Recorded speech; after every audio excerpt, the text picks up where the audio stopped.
Hi guys, welcome back to my channel. How are you all doing today? So today's video, I'll be sharing remaining visa subclass you can use to migrate to Australia. So if you're seeing my channel for the first time, I welcome you. My name is Uche. I live in Australia and here I share our life experience as a Nigerian living in Australia. And I also share tips on how you can migrate to Australia through any of the Australian skilled immigration pathway. So if this is the kind of content you're looking for, do not go anywhere as we continue with the processing, okay?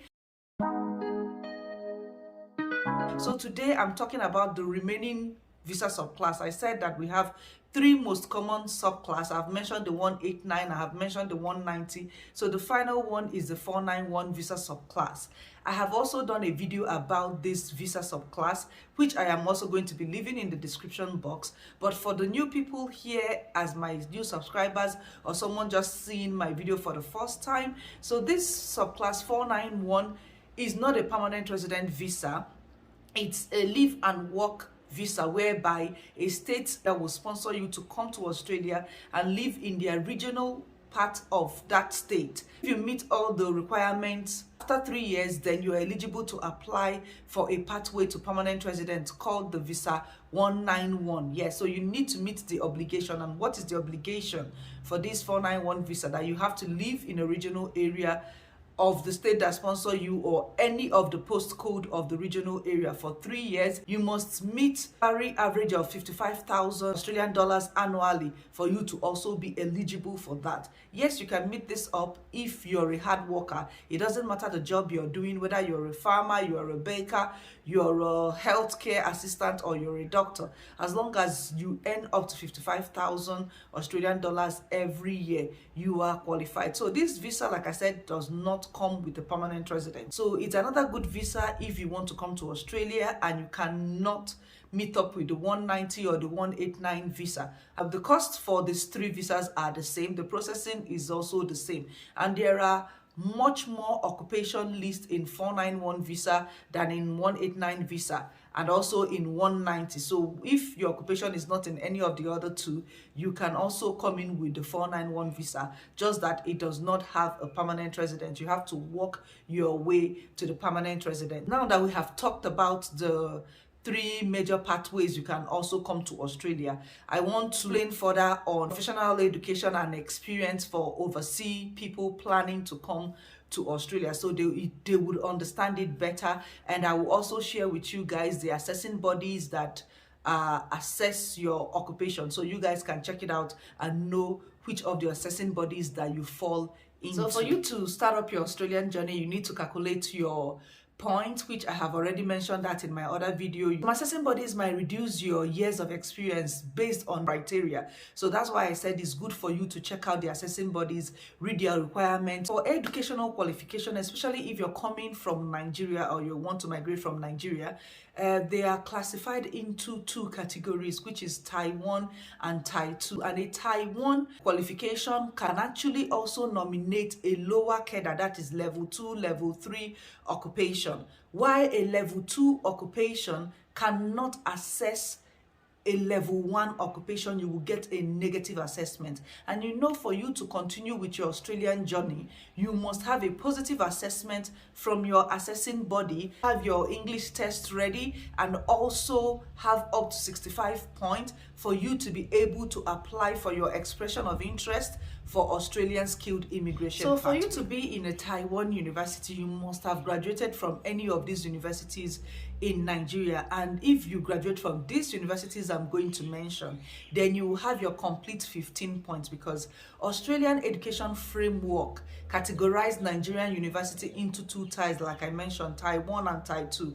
Type 1 university is higher than Type 2 university. And for a Type 2 university to apply for an occupation that you see in a Type 1 or level 1 occupation means that you might have graduated 5 years in that course from the Type 2 university. That's when you can actually go for a level 1 occupation for your assessment. Okay? So these Type 1 universities that Australia recognized is UNILAG, UI, OAU, and footer. If you graduated from these 4 universities, then and you assess your occupation, whether you have 4 years course or 5 years course, you are going to get a 15 point because Australia recognized this school as a Taiwan university. So every other one, they classify that as Tai 2 university. However, if you did a 5 years course from the schools that I did not mention here, you can actually assess a level 1 occupation and still get a positive assessment. So if you studied from University of Calabar or Uniben or UNN or Unizik or State University and your course was taught for 5 years, you can also go for a level 1 occupation and still get a positive assessment. And if you studied a 4 years course in Tai 2 university, you cannot assess a level 1 occupation because you will get a negative assessment. So people with 5 years course from a state university, private university, federal university that I did not mention their name can actually assess a level 1 occupation. I hope I made it clear. For you to get a positive assessment to continue with your skilled immigration process, what you studied in school has to be closely related to what you are doing. Yeah, so if, for example, I studied business management, I can actually assess anything that has to do with insurance, anything closely related to what I have studied in school. I can assess for that and get a positive assessment. Remember that I said for you to continue with your process, you must have a positive assessment from your assessing body. And how you can do that to get that is making sure that what you studied in school is closely related to what you're doing. You cannot be an engineer and you are working as a teacher and you want to go and assess your document as a teacher. While you are an engineer, you will totally get a negative assessment. Before you do your assessment, make sure that what you studied in school is closely related to what you are doing right now, or you find an occupation that is closely related to what you have studied so you can get a positive assessment. All right. So another thing I want to talk about in the experience part is that when you're assessing your document, remember that Australian assessing body would always consider experience that you got after your qualification. What does that mean? Let's say that I graduated as a business management in 2007. I started working in 2008 and I also did my master's in 2010. So now I want to go and do my assessment. I went to put in my 2007 certificate and transcript and my 2010 certificate and transcript. Remember that they are both same course, just that I have master's and I have BSc, just to assess both of them. Australian assessing body would start from the 2010.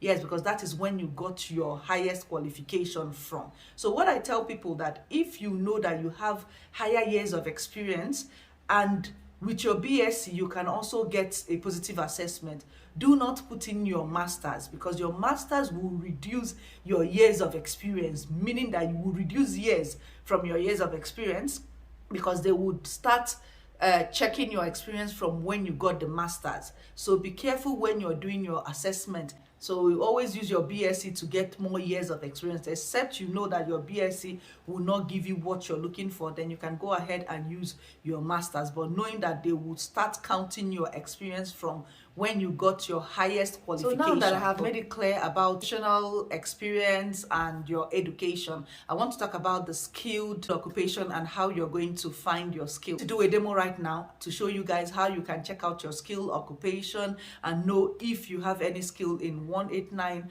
or 190 or 491. Remember I said that 190 and 491 has a wider occupation list than 189. So I'm going to show you guys from the Home Affairs how you can actually check them out and know if your occupation is in that list. So guys, I went to Google and I searched Home Affairs and it brought me here to skilled occupation list. So I clicked on it and it brought me here as well. That is the official page of Australian Home Affairs where you can see different types of visa type or anything that has to do with your visa.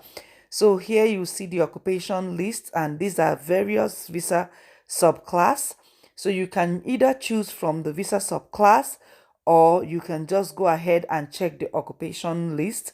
Whichever one you want will still show you the occupation that you are looking for. So you can use the visa subclass like I said, or you can check with your occupation list. So under here is the occupation list. You can use the search button if you know your occupation, or you can select the visa type if you know the visa you want to apply for, or you can use the occupation A to Z. So if you use occupation A to Z, it will show you alphabetically from A to Z, like they said. So you can see the first occupation here. You can also see the ANSCO code. ANSCO code means the code for that particular occupation. You will see the visas that that occupation is offering in Australia. You also see the list, whether it's in short-term list or the ROL list. You will also see the assessing authority. Assessing authority is the assessing body that is assessing the occupation. All right, remember that you need to have a positive assessment for you to apply for any of this visa subclass.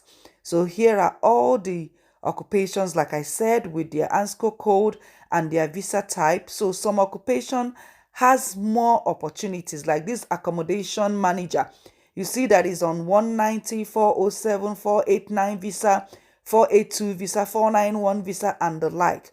And the authority that is assessing this is Vitassess. So this is an accountant general, and this is their ANSCO code. These are various visas available for accountant general. So you can check it out, guys, if you're an accountant, to know if you can apply for any of these visa subclasses. And another good thing with accountant is that they have various authorities that can assess their documents. Yeah, so you can choose any of the assessing bodies or assessing authorities. All these three can assess you as an accountant general. All right, guys. Now that you have checked out your occupation and your occupation is in the list, the next thing to do is to check out your skill assessment, because you need to assess those skills that you have seen. You have checked your point and you know that you met the point, and you have also seen your occupation in the occupation list. So right now is the skill assessment. So what is skill assessment? Skill assessment is whereby the assessing bodies in Australia will determine if you're suitable for Australia's skill assessment. Your occupation must be in the medium and long-term strategic skill list. So I advise you guys to check out the Home Affairs website, which I'm also going to show you guys how you can check out the assessing body that can assess your occupation. Remember that various occupation has various assessing bodies, so you have to check out to know which one is assessing your occupation. For me, I use Vitassess. Vitassess has a lot of professional occupations that they assess. The nurses have their own, the engineers have their own, tradies have their own. So right now, let's go ahead with the Australian Home Affairs to check out the assessing bodies available there. So I went to Google and typed in assessing authorities in Australia, and it brought me to Home Affairs again. Remember that Home Affairs is official Australian immigration website. So here you can see different assessing authorities. You can either use the search button to search it, or you can use according to their alphabetical name. So here you will see the first one, AACA. So you can see their full name, you can see their website, you can click on their website to see what they require, and you can start from there. AASW is the Association for Social Work. So if you're a social worker, this is for you. You can click on their website and read up from there. So like I said, there are various assessing bodies or authorities that can assess your document. All you have to do is to find the one that is for you. And you can also see ACS. ACS is anything that has to do with computer, web developer, web design, and all that is for you.